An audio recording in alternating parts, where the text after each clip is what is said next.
Good afternoon, my name is Jack, and I'm going to be telling you a story about Los Angeles. Back in the first half of the 20th century, there were hundreds of these electric trolleys all around Los Angeles.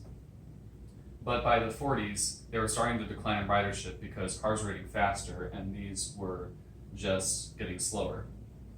There was a company called National City Lines, which had a lot of big investors like GM and other car companies. And they saw this as an opportunity to drive the trolleys into the ground because they were interested in selling oil and rubber for their buses.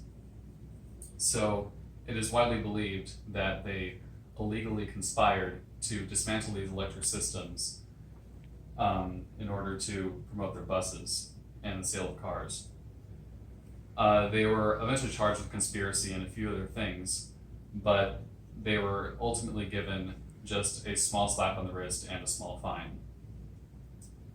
Now, this is what Los Angeles looks like today on Thanksgiving night. And this is just a good example of how the US has become so dependent on cars and how it has many negative effects. But there are some solutions we have to fix this problem. I'm going to tell you about how the USA's dependency on cars causes economic problems for physical health. But we have three big solutions in the ways of alternative fuel sources, public transportation, and road rationing. Cars are so ingrained in our society, it's hard to think of them as a bad thing. But this dependency on cars has many adverse effects. First of all, on economy.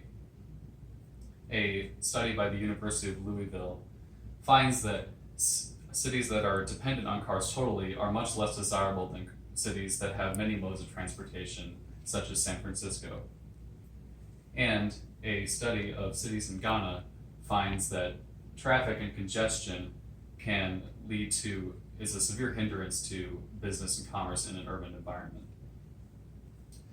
The other big negative impact is health.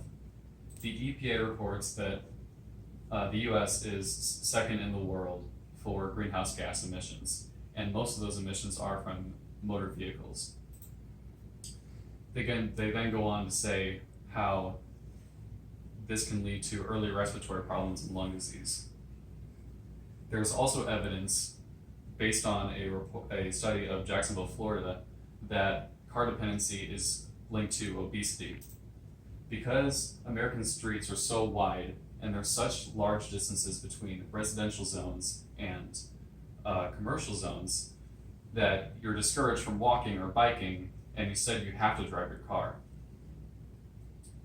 There is some good news to all of this, because we have three solutions that can really help with this problem.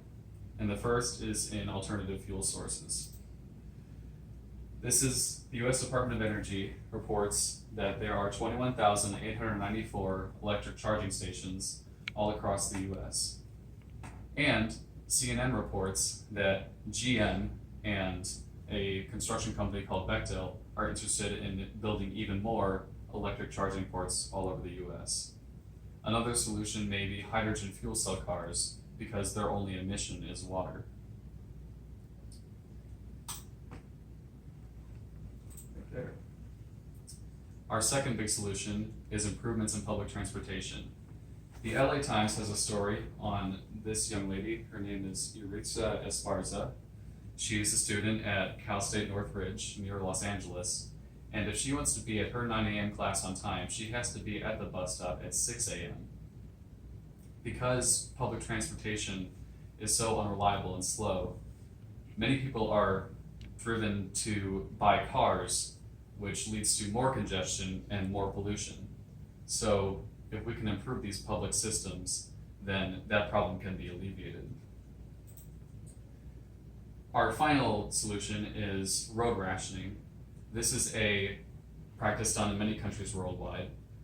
It involves cars with even number license plates go on Wednesday, and then odd cars go on Thursday, and then Friday for even cars again. And a study on the Indonesian city of Jakarta finds that this is more of a short-term solution, but in conjunction with public transportation, it can be a big help. Now, to say that cars are not essential to a prospering country would be absurd, but the US is too reliant on cars because it causes an economic burden and a lot of health concerns. But we have these three solutions: alternative fuel sources, public transportation, and more restrictions on driving to help with that. Americana is so intertwined with cars. The Camaro and the Mustang have become almost synonymous with America and the American dream. And movies like The Fast and Furious show just how impactful and influential cars are in this country. But I think it's time that we realize we have too much of a good thing. Thank you.